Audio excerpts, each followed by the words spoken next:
Okay. Benvenuti tutti. Welcome to all. We're in the midst of a technological revolution at present. Two things that need to be announced before I introduce Claire to you. The first is that the BSR's new digital platform, their collections, their digital collections in the library and archive, has been launched just this afternoon. I recommend thoroughly that you all go to it and look at it, because there's some wonderful things to be seen. But I think it is the moment when we congratulate all the big team involved: Valerie Scott, Alessandro Giovenco, Beatrice Gelosier, Francesca De Viso, Francesca Deli, Alessandro Repani, Barbara Mancini, Eleonora Brignola, and Stefano Nobili, who've worked very, very hard to bring this first element of it to fruition, of the remarkable archive collections we have and materials housed in the library and archive. It's a wonderful enhancement. 9,000 extra images, objects have been mounted. Work, of course, continues, and more collections will be added in the coming months. So our congratulations and thanks to all of them. The next thing is that this is actually our first effort at a hybrid lecture, not only the first in the series of the new year, but the first effort in the hybrid lecture. And as guinea pigs in the experiment, we're delighted to welcome Claire's parents, who are in the United States, and her aunt, who is in the States as well, and Tom Brown, a friend of the BSR, and who would have been here had he been able to. So virtually, they are with us for this whole event. So I move now to introduce Claire. It's a great pleasure to introduce Claire Burridge to you. Most of you have met her already in one form or another, but she has been working on medical knowledge and medical practice for the last 5 years, and has become increasingly interested in the transmission of knowledge in that way. She is currently a residential research fellow at the BSR and spent the last academic year before COVID struck as a Rome Fellow. She completed her PhD at the University of Cambridge in 2019, and she's been awarded a Leverhulme Trust Early Career Fellowship at the University of Sheffield, which she starts in their Department of History, which she starts in May 2021. Claire's work combines manuscript work in paleographical and codicological evidence, but she's also interested in bioarchaeology and the archaeology side of the medical evidence, and has done some very interesting work in the past on the skeletal evidence. One instance of the kind of evidence she's exploited is, for example, incense, where she made a study both of the pharmacological use of incense as well as its use in religious ritual. And she has a book that has gone off to be considered for publication, completed, on Carolingian medical knowledge and practice from 775 to 900. So without further ado, I should like to invite Claire to come and present to you her lecture for this evening on the movement of early medieval medical knowledge, exchange in the Italian peninsula.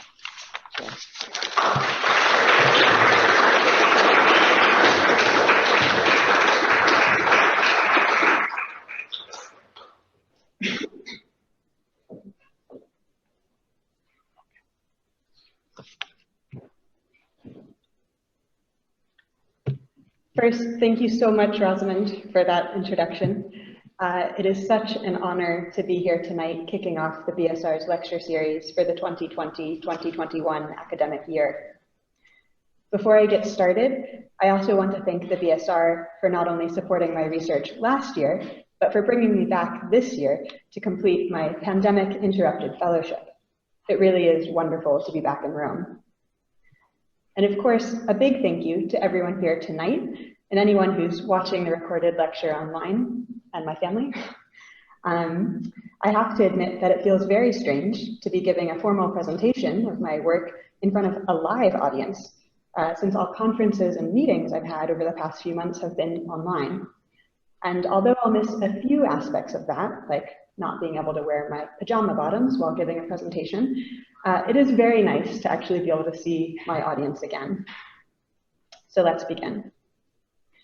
Given that the history of early medieval health and medicine may not be a topic with which everyone is so familiar, I'll start my lecture by setting the scene, providing the geographical and chronological context to my research and outlining my project, before then moving on to some of my findings and their implications.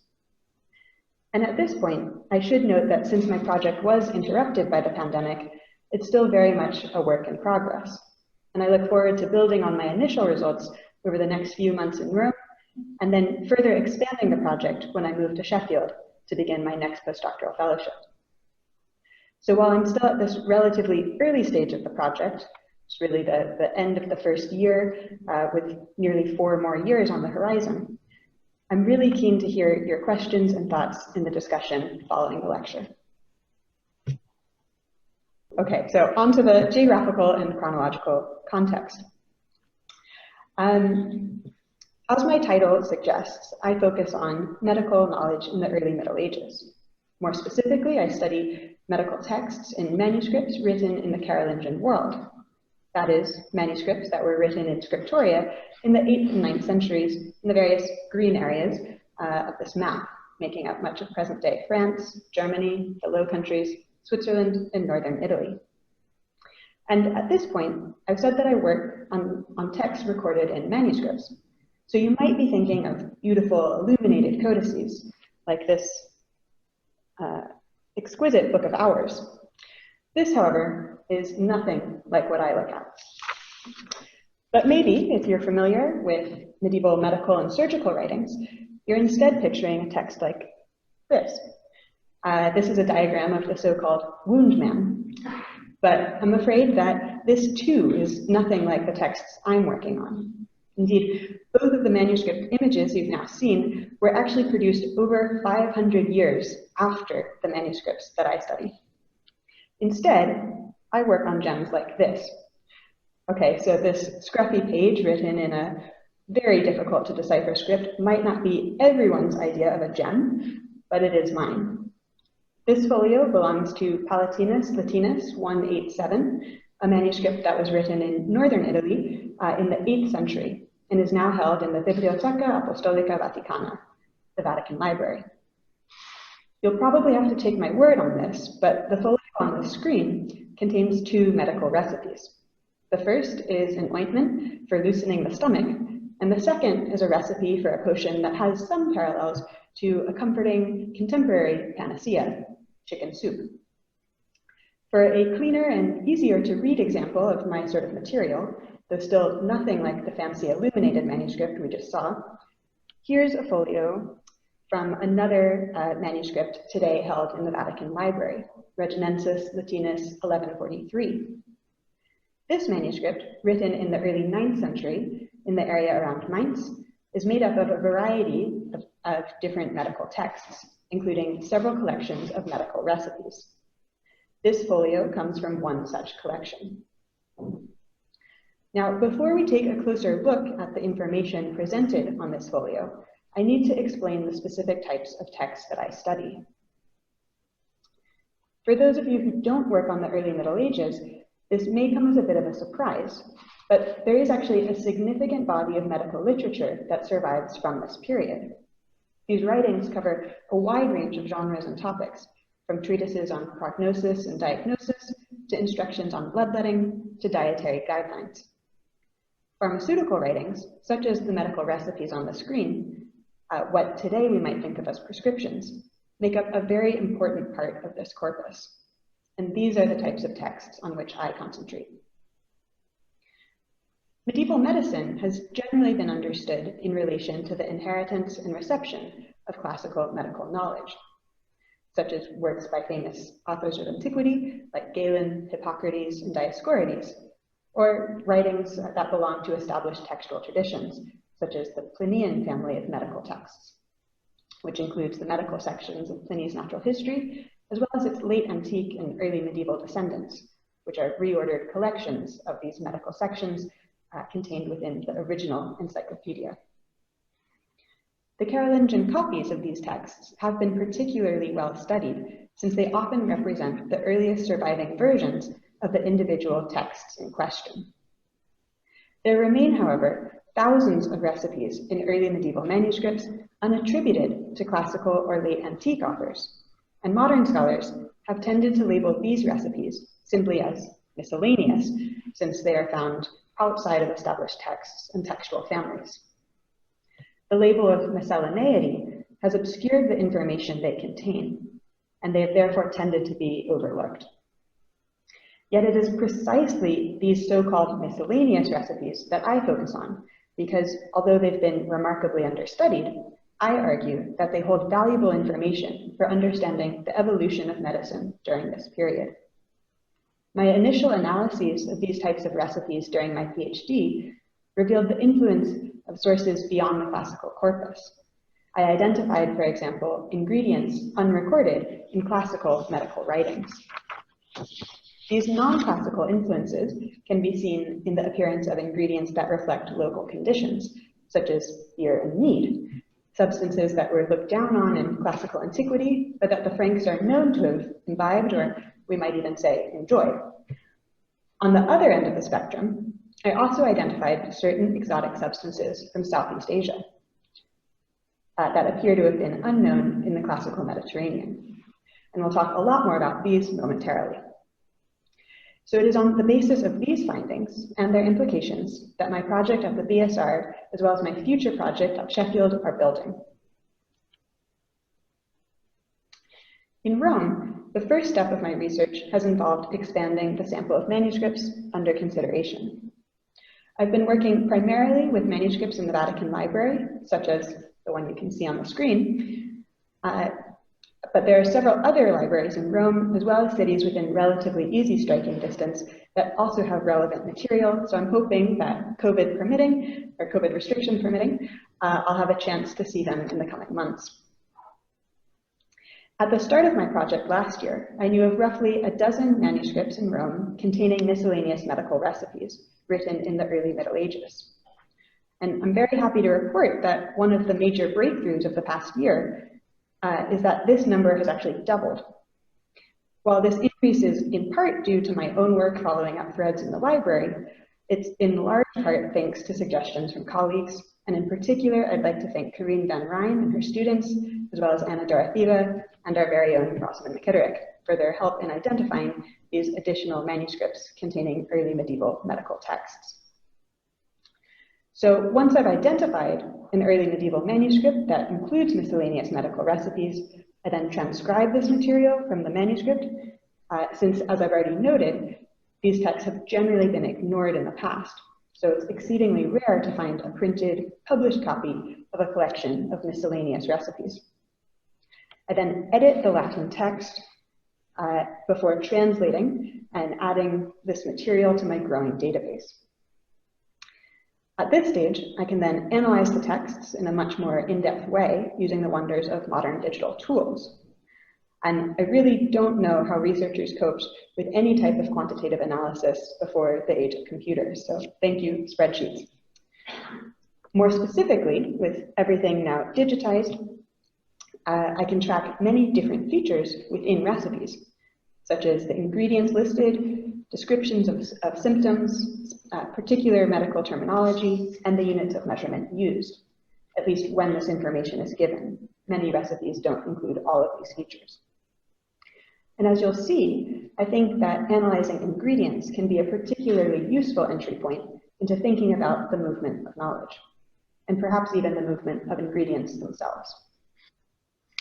So key questions when proceeding with these analyses include, can we identify certain recipe traditions by tracing the appearance of ingredients within the entire sample of recipes, or even patterns with respect to the specific words used for particular ingredients? Although these texts are all in Latin, many ingredients were known by several different names. For a modern parallel, consider how many common plants today might be known by one name in one area, but then called something totally different somewhere else. We have the same local variation in the Middle Ages, and perhaps even to a greater extent.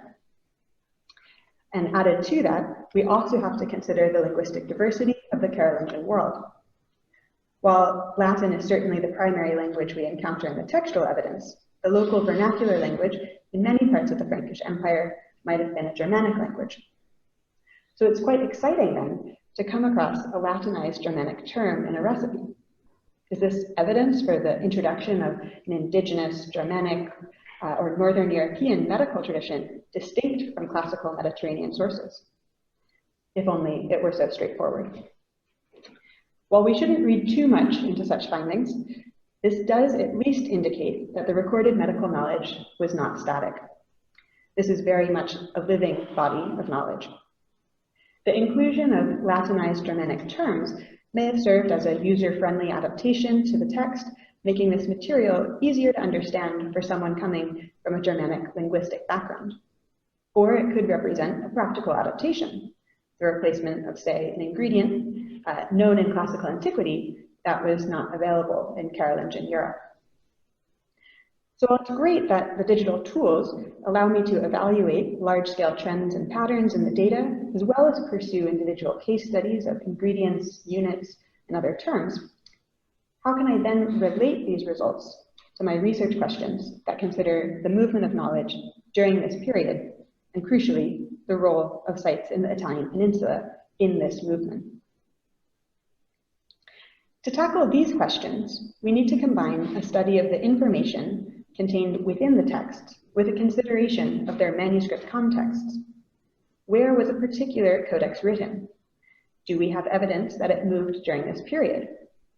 Are there any signs of the individuals who interacted with this text? What can these features tell us about networks of exchange and the dissemination of knowledge? So it is this joint analysis of the manuscript data and metadata that has the potential to revolutionize the study of early medieval medicine. So with this framework in mind, let's now take a closer look at this folio on the screen. As I said, the first step is to transcribe the text. So this is a line-by-line transcription of the recipe that starts at the beginning of the fourth line here, with what you can hopefully see as a rather large letter A. The recipe ends on the penultimate line down here before the start of another recipe on the final line. I've chosen this page as an example, in part because the script is very clear. So I hope that you can follow along a little bit, or at least a little bit more than would have been the case with the particularly scruffy page that I showed first. This script, known as Caroline minuscule, since it was developed in the Carolingian period, is relatively easy for us to read because it's what humanists 5-6 centuries later modeled their new scripts on. And in turn, their script served as the basis for many of the scripts or fonts that we use today, such as Times New Roman. Yet, despite the fact that it's so legible, we have some other challenges to work through, such as the lack of standardized word spacing and punctuation, as well as the use of ligatures and abbreviations. So the next step is to clean this up and produce an edited version of the text, as you can see here. And if you're not familiar with medieval Latin, then this probably looks even more difficult to decipher than the straight transcription. So let's quickly move on to the translation. The first few lines reveal what this recipe is intended to treat. In this case, it's listed as a potion primarily to treat someone suffering from epilepsy. So it's also supposed to help chest complaints and vertigo. The phrase probatum est indicates that this is a tried and tested recipe, but we have to be cautious about such phrases and should probably not take them literally unless we have additional supporting evidence. These types of statements appear fairly frequently. They're stock phrases, good marketing, we might say, rather than clear evidence that 9th century scribes actually used this recipe. So the next part, the recipe lists the ingredients, and then there are some simple instructions for producing and administering the potion at the very end. Straight into the analysis. In this case, concentrating on the ingredients, though I shall briefly pause here just to give you a sense of the scale of this research. So we've just gone through one recipe from this manuscript, a manuscript in which I've identified, transcribed, edited, and so on, 313 different recipes, while some manuscripts, which I've been consulting, only contain a handful of miscellaneous recipes. Others hold large collections with over 1,000 recipes. As I'm working with several dozen manuscripts, you can see that this adds up pretty quickly. My ever-growing corpus containing thousands of recipes is, to my knowledge, the largest collection of miscellaneous early medieval recipes at present. And the particularly exciting thing about the size and scale of this project is that it means my analyses of this material are producing both new and generalizable findings. With such a large corpus, I can identify large-scale trends and patterns, as well as highlight specific examples that stand out against this backdrop. And that's what we're going to be looking at very soon. But back to the ingredients, the materia medica. If we're thinking about this manuscript being produced in the area around Mainz, or even within the wider Carolingian world, we can immediately see that these ingredients vary enormously in their degree of localness. Many of the substances given in the beginning of this list would not have been growing in the Rhineland, let alone anywhere near the Frankish Empire. Ingredients like frankincense, myrrh, ginger, pepper, cinnamon, cloves, and cassia all come from further east, whether that's the Middle East or even further afield in Southeast Asia. Other ingredients, however, could have been grown much more locally. Now, that doesn't necessarily mean that they were available. Consider different microclimates or the impact of the growing season, but it does mean that they were it was probably much more feasible to obtain these products. So that includes herbs like rue and parsley, as well as the final 7 ingredients presented here. There's also one composite ingredient that I'd like to point out in this recipe. A composite ingredient is one that would have needed to have been prepared ahead of time.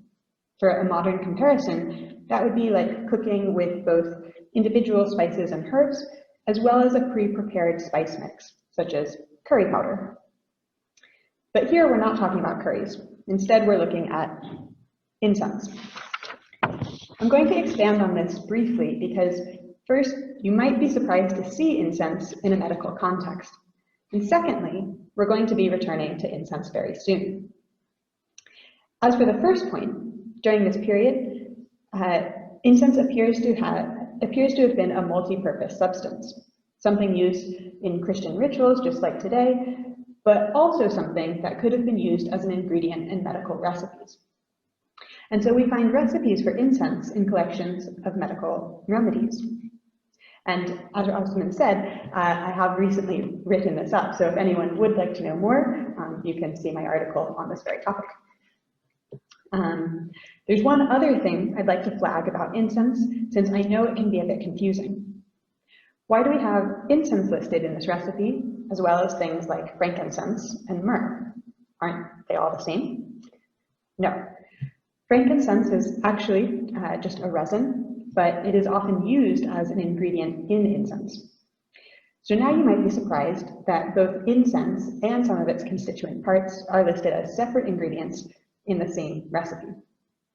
But let's go back to the curry powder example. Curry powder is made up of many different dried and ground herbs and spices, such as cumin, coriander, and chili peppers. If you were making a curry, it wouldn't be so strange to add both a pre-prepared curry powder as well as some of these individual substances, like more chili, for example. So I hope I haven't made everyone too hungry by harping on about curry. I know we have dinner next.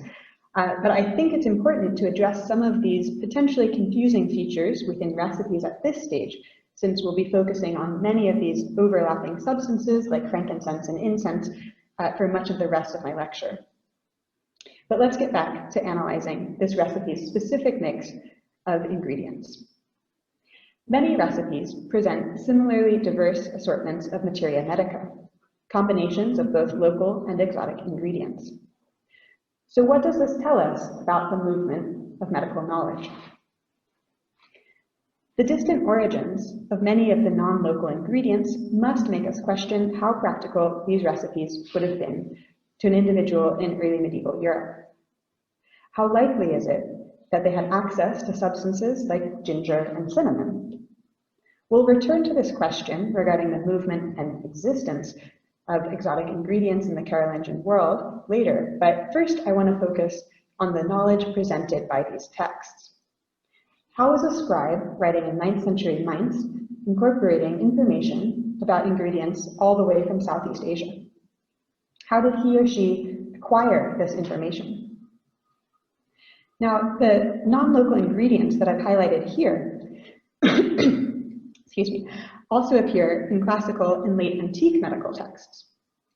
So just because this particular recipe occurs in a collection of recipes unattributed to earlier authors, it doesn't mean that the information it presents is unrelated to these earlier medical traditions. In other words, the scribe's inclusion of non-local substances could derive from or relate to the information contained in earlier sources. And indeed, it is important to remember that although these recipes have been labeled miscellaneous, much of the information contained within them is linked to earlier traditions. So while this recipe might not be directly derived from a Galenic text or a treatment by Pliny, or a treatment noted by Pliny, it is part of this wider medical framework. Given this shared intellectual background, how can we ever determine whether the inclusion of non-local ingredients isn't related to classical knowledge, but might actually stem from contact and exchange with the East? So my solution is to investigate whether there's evidence for the introduction of new materia medica in this period. That is, examples of ingredients that were unknown to classical and late antique medical authors. And to do this, we'll need to look at some more recipes. So the image on the screen now comes from another manuscript held in the Vatican. This is a folio in Palatinus Latinus 1088. This manuscript was written in the area around Lyon in the middle or third quarter of the 9th century. We're looking at the Antidotum Gira Coloquentidis, a fairly typical example of an antidote. The title is now underlined. In contrast to the basic recipe we examined in Reginensis Latinus 1143, the first half of this antidote lists a huge number of different conditions and symptoms it claims to treat, from headaches to gout, or literally head to toe and everything in between. It really is this entire section. And then the second half, starting with recipit, provides a list of nearly 30 ingredients, as well as the instructions for the antidote's preparation. Like the previous example, these ingredients also range in their localness. Some could have been grown in this area, such as rustyback fern or hazelwort, or in the case of honey, they could have been produced in the area. And then others, such as colocynth, scammony, or wall germander, might not have been local, though they could have been found within the wider Mediterranean region. But just as before, many of the substances listed in this antidote, including pepper, ginger, and cassia, are from Southeast Asia. Yet again, however, these ingredients can all be found in classical and late antique recipes. So what about the question of ingredients unrecorded in earlier sources? And this is where it gets exciting. Buried within this list of ingredients, we have one such example. Camphor, or camphor. This is an aromatic extract from the wood of the camphor laurel, a plant native to Southeast Asia. While a number of scholars, such as Michael McCormick and John Riddle, have noted the appearance of camphor in early medieval recipes, they've only identified a few examples based on the very limited number of published transcriptions of these types of texts. In my analyses of a much larger corpus of material, I've identified many additional examples. So I'll now use camphor as our entry point into tracing the appearance of non-classical pharmaceutical information in early medieval recipes. We'll examine a series of recipes considering the other ingredients transmitted alongside camphor before thinking about what these examples mean for the bigger picture and return to the question of the role of sites in the Italian peninsula in spreading this medical knowledge. So the first example is the confectio timiame, a recipe for incense. And this is why I spent so long talking about incense. I should note that this recipe is actually one of the few examples of camphor known to both Riddle and McCormick, because this is part of a collection of recipes that was transcribed in the early 20th century. As you can see, the recipe includes a variety of other highly exotic ingredients. Indeed, with the possible exceptions of saffron and spikenard, none of these substances could be considered local to any part of the Carolingian world. Just to go through a few of them, we have a variety of different resins listed, including frankincense, again, myrrh and storax, and then cosumber and confita are both derivatives of storax. Also listed are aloes wood, which is a fragrant bark, as well as two products derived from animals, musk and ambergris. Musk is a potent secretion from the musk deer, a species found in the Himalayas, while ambergris is a pungent substance produced in the digestive tract of sperm whales. So you might want to think twice the next time you're buying a new fragrance, as those products are still used today, I should note. So we also see camphor and many of the same ingredients I've just mentioned listed in a number of other recipes for incense, such as the timiama called green of Codex Sanglensis 752, and this recipe that's simply titled timiama in Codex Sanglensis 761. I should note that these recipes all come from different 9th century manuscripts. And these manuscripts, as well as several others that we'll see momentarily, are today housed in the Stiftsbibliothek St. Gallen in Switzerland. So no, these do not come from the Vatican, but I was in St. Gall to look at these manuscripts just last month on my way back to the BSR. And these recipe collections are also an integral part of my project, especially because some of these manuscripts, such as Codex Sanglensis 44, are thought to have been produced in northern Italy. So moving on, there are two recipes listed here, and this manuscript is Codex Sanglensis 878, which is a particularly interesting codex, as it's thought to have been the vademecum, or personal handbook, of the Carolingian scholar Walafrid Strabo, who was abbot of Reichenau, an important abbey on an island in Lake Constance from 838 to 849. Walafrid is known for many things, not least of which is his poem on gardening, Hortulus, which specifically mentions many of the plants that appear in medical recipes, such as the herbal ingredients that we saw in the first few examples. So although we're now looking at a collection of recipes that use particularly exotic ingredients, we need to remember that the early medieval healthscape is situated at the intersection of local conditions and global networks, a point which is essential to keep in mind when thinking about the movement and exchange of knowledge. So these two recipes also list many of the same ingredients I've already highlighted, as do the three recipes listed here in Codex Sanglensis 899.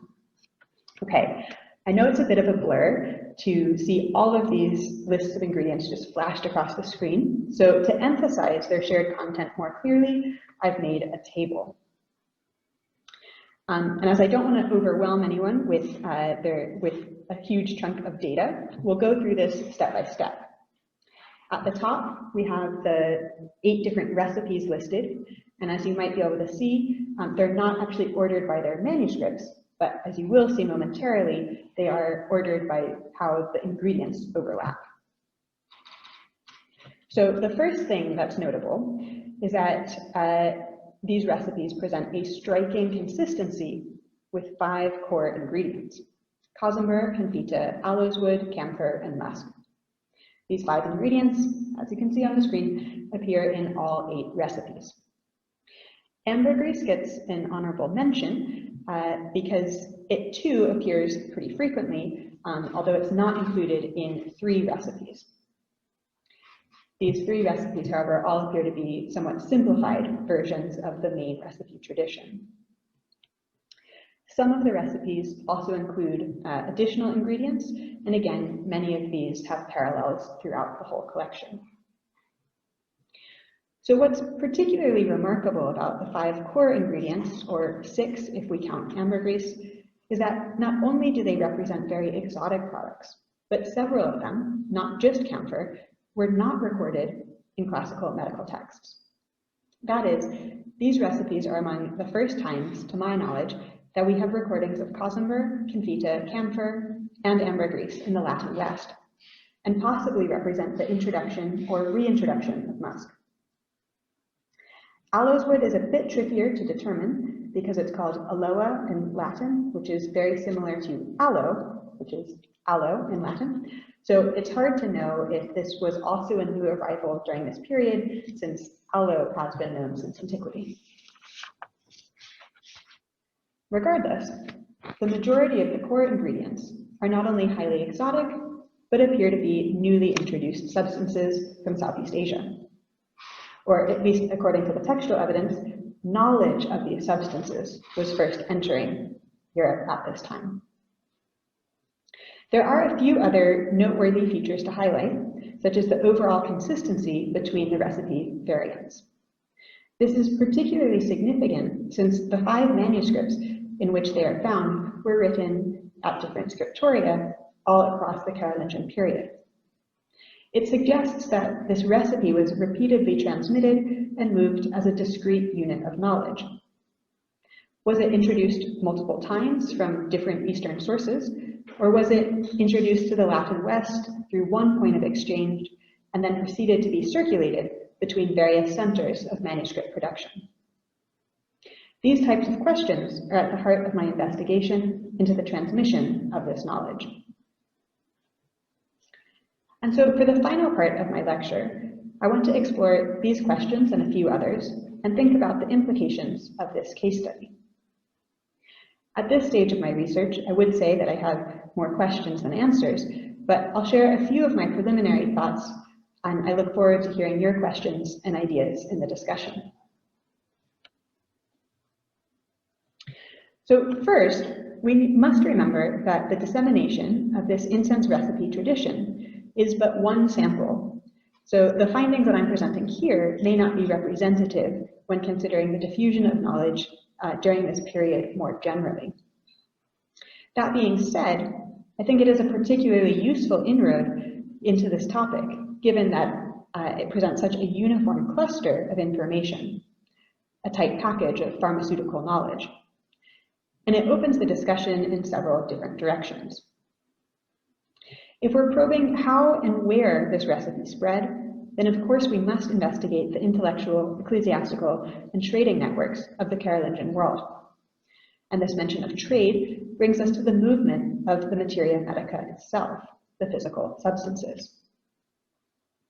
So is there evidence for the arrival of the ingredients themselves at this time? Or is it just the information about them? While we don't have much evidence, we do get glimpses of the physical existence of some of these exotic products from sources outside of the medical texts, such as records of gift exchange. This question of the potential movement of the materia medica also brings up a chicken and egg situation of which came first, the information about these substances or the substances themselves, or did they move together? Returning to the question of the diffusion of knowledge, we can think about this in two ways. First, there's the movement of the new incense recipe tradition, that distinct package of pharmaceutical information. But secondly, we need to investigate whether we see the individual newly introduced ingredients that make up this recipe tradition, appearing in other types of recipes. And in fact, we've actually already seen this since I began the incense case study with the example of camphor in an antidote. But do we see any of the other ingredients similarly included in the wider recipe literature? And then finally, we must consider the networks of exchange that underpin the movement of this knowledge. So who's involved? How does this information move? Where is it coming from? And where are the key nodes of exchange within the networks? This, of course, is where the Italian peninsula comes into play. So I'll wrap up by offering some initial conclusions with respect to each of these 3 points. The first question when thinking about the movement of ingredients is, do we have evidence for the existence of these products in the Carolingian world? As I briefly alluded to, yes. In addition to these recipes, we have a few other contemporary non-medical sources that name exotic substances, and specifically their presence in the Frankish Empire at this time. First, these types of ingredients sometimes appear in records of elite gift exchange. A letter, for example, documents that Boniface, an 8th century bishop of Mainz, was sent various spices and resins, including camphor, from Roman clergy. This example is particularly exciting since it not only indicates that camphor was circulating in elite ecclesiastical networks at this time, but it also points to Rome, ding, ding, ding, as an important node in the network. We also sometimes see exotic substances that could have been used as ingredients in recipes, named in lists of imported goods. There are charters, for example, that record royally granted tax exemptions for certain products at select sites, like a number of different abbeys. But 2 important caveats have to be made here. First, even if these products were present in the Carolingian world, we must remember that they were probably circulating only among the elites, only in very limited quantities, and only rarely or sporadically.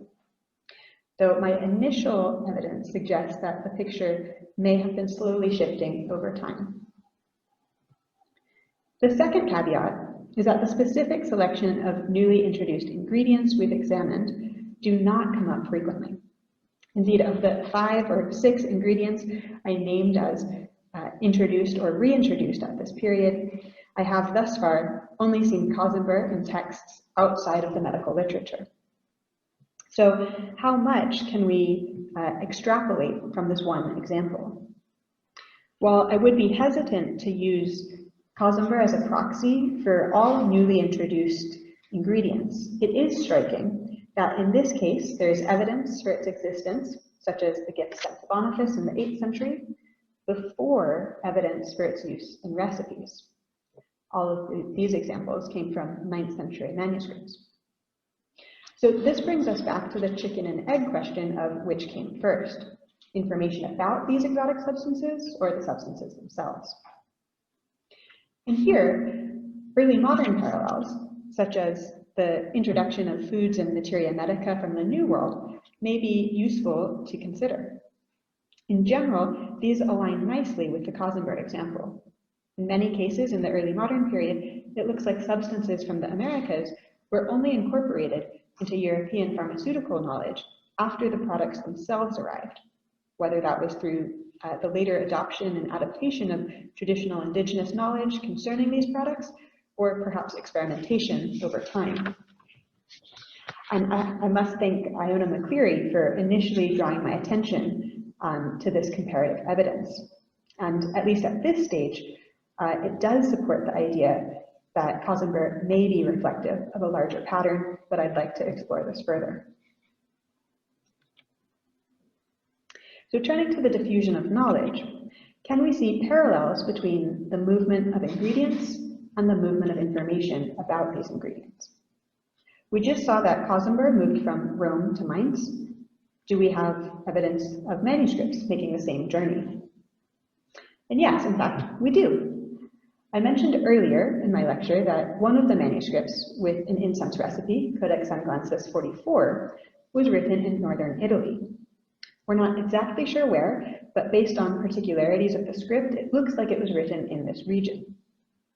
This manuscript then arrived at St. Gall very soon after it was written, so presumably sometime in the 9th century. and it's stayed in St. Gall ever since. Quite a few of the manuscripts I've consulted share very similar backgrounds. Though it appears that they were produced in scriptoria in northern Italy, they then moved into and beyond the Alps shortly after their composition, moving within a well-connected ecclesiastical network that linked establishments in the Italian peninsula with sites in the Frankish heartlands. So that addresses the movement of manuscripts in relation to the diffusion of this recipe tradition. But we can also approach the dissemination of knowledge from a different angle, returning again to specific ingredients.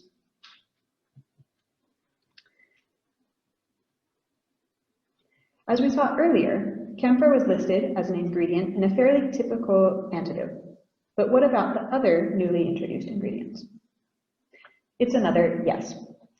I have found each of these ingredients in other non-incense recipe contexts. Only a handful for each, it must be said, but still, there are references for each ingredient. And notably, the number of these references looks like it increases over time. There are more occurrences of these ingredients in manuscripts written at the end of the Carolingian period than at the beginning. And this would make sense if these products were just beginning to enter the Frankish world at around this time. It's interesting to note that some of the recipes that incorporate these newly introduced ingredients outside of the incense tradition also rely on some explicitly exotic products. For example, Palatinus Latinus 1088, the manuscript that contains the antidote with camphor, also has a recipe with the title Potio ad omnem infirmum, a potion against all infirmities. Sounds like a good one to me. And this potion incorporates a product directly associated with the Greek East, Blata Byzantea nova ustulata, or freshly roasted Byzantine moths. So you might want to reconsider using that potion. This naturally must make us think about where this sort of information is coming from. And I would suggest that sites that were still part of or strongly connected to the Byzantine world, such as Ravenna, southern Italy, and Sicily, played a central role in the introduction of new medical information. And there is a further reason to think about a specifically medical link with these sites both north and south. Ravenna is often seen as a place that continues some degree of traditional classical medical teaching in the latest of late antiquity into maybe the earliest of the early Middle Ages, and certain centers in southern Italy, such as Salerno and Monte Cassino, are associated with the initial translation of Arabic medical texts and their dissemination in the centuries immediately following the Carolingian period. So in short, we can trace the diffusion of medical knowledge by following a number of different threads, but ultimately, it always comes back to the manuscript evidence and trying to figure out where these manuscripts moved and what circles they moved in. One aspect of this that I'd really like to do more work on this year is reevaluating the origins of a number of manuscripts, and especially those that have just been simply labeled as Italian or Northern Italian without any further specificity. I'm hopeful that a detailed analysis of their scripts and any supplementary information associated with them may help us to establish their origins with more confidence and specificity. Were any of these manuscripts actually written in Rome? Having a more precise, localized idea of where these manuscripts originated would help to answer many of my questions. And so finally, we arrive at networks of exchange. As this topic underpins all the rest, we've already touched on it several times, so I'll just briefly highlight some of my major questions and initial conjectures at this stage of my research. The first question is who? Who is involved in the movement of this knowledge and these substances? As I've already highlighted, it looks like this is restricted to the elite. And yes, of course, we are biased towards the elites by the written record, but given the immense wealth needed to acquire these exotic substances, it really seems likely that we are looking at a predominantly elite network of exchange. I should note, however, that although I've focused on ecclesiastical networks so far, we should not discount royal and aristocratic patrons, as well as the intersections of and overlap between all of these various elite networks. Other examples of gift exchange where we can see the movement of exotic goods include diplomatic missions and embassies. We know of the amazing and luxurious foreign products sent by the Abbasid Caliph Harun al-Rashid to Charlemagne, included precious silks, spices that could have been used in medicines, though their purpose is not explicitly named, and even an elephant. So if he could send an elephant, then surely he could send camphor and cosmber, musk and ambergris, right? In terms of how this moves, we've now seen a variety of methods involving these elite networks, including gift exchanges of various types, as well as more standard commercial trading, as documented by the charter evidence. And so this takes us to the question of where is this knowledge coming from, and where are these goods coming from, and who were the middlemen brokering these exchanges. We first saw Rome as an important node in this network, since that's where Boniface's gifts were sent from. But obviously, the cosmber didn't originate in Rome, but somewhere much further east. I've mentioned Byzantine connections in relation to other ingredients, such as the Blata Byzantea, as well as the specific medical links in areas with Greek connections, both north and south. So I think that trade with Greek communities likely played a particularly important role in this story. I've also just noted Harun al-Rashid's gift to Charlemagne, so trade with the Abbasid Caliphate and the Islamic world more generally must also be considered. And although I don't have direct evidence for this yet, I think we should keep the Jewish Rabbanite traders in mind as yet another group that may have been involved in these exchanges as well. I wouldn't suggest that any one of these groups was exclusively responsible for the introduction of Eastern pharmaceutical knowledge into the West at this time, but rather that they were probably all involved to some degree. Though certain connections may have been stronger than others, and here I would emphasize the ties to the Greek East via the pockets of Byzantine territory in the Italian peninsula at this time. And so this brings us back to the actual points of contact and exchange. I think that some of the most important factors in theorizing about where these exchanges are likely to have taken place include the potential for interactions between these different groups and the existence of the necessary resources to support such interactions. I'm using resources as a very blanket term to include all aspects of these interactions. You would need translators to facilitate communication. You would need scribes, parchment, ink, and the right intellectual environment to record, incorporate, and disseminate pharmaceutical information. And you would need sufficient finances to enable the purchasing of the goods themselves, as well as the right sort of elite networks to then distribute these goods. So with all of these factors in mind, I think that Rome, of course, played a central role in spreading this information and these products north into the Carolingian world, but that places with strong Byzantine links may have been the initial points of contact, the sites at which this information and these substances first arrived in the West. So again, Ravenna, southern Italy, and Sicily. From here, they could go on to Rome and then eventually north, or as we've seen with some of the manuscripts, they might have become localized in northern Italy and then moved north more directly. So I hope that this case study has revealed the complexity and dynamism of medicine in the early Middle Ages, offering an overview of my project and how it's progressing, as well as a sense of the fascinating world of early medieval recipe literature, the possible role of sites in the Italian peninsula in disseminating knowledge during this period, and the many questions that I'm continuing to explore. And finally, I can't end this lecture without a few acknowledgements. First, I'd like to thank the Faculty of History at Cambridge and the Wellcome Trust for supporting my PhD, which led to the initial findings I've shared tonight. But most importantly, I'd again like to thank the BSR for their ongoing support of my project, as well as for the unique community of researchers they foster. Speaking of networks and the movement of knowledge, This project has certainly benefited from the BSR's network, and I feel incredibly lucky to have overlapped with Rosamund McKitterick, John Osborne, and Tom Brown, who are all experts on various aspects of early medieval Italy and have generously shared their knowledge with me, enriching my research experience and contributing to this project. So as we begin another year at the BSR, I'll just end by saying I hope that everyone here finds their time in Rome just as fruitful. Thank you.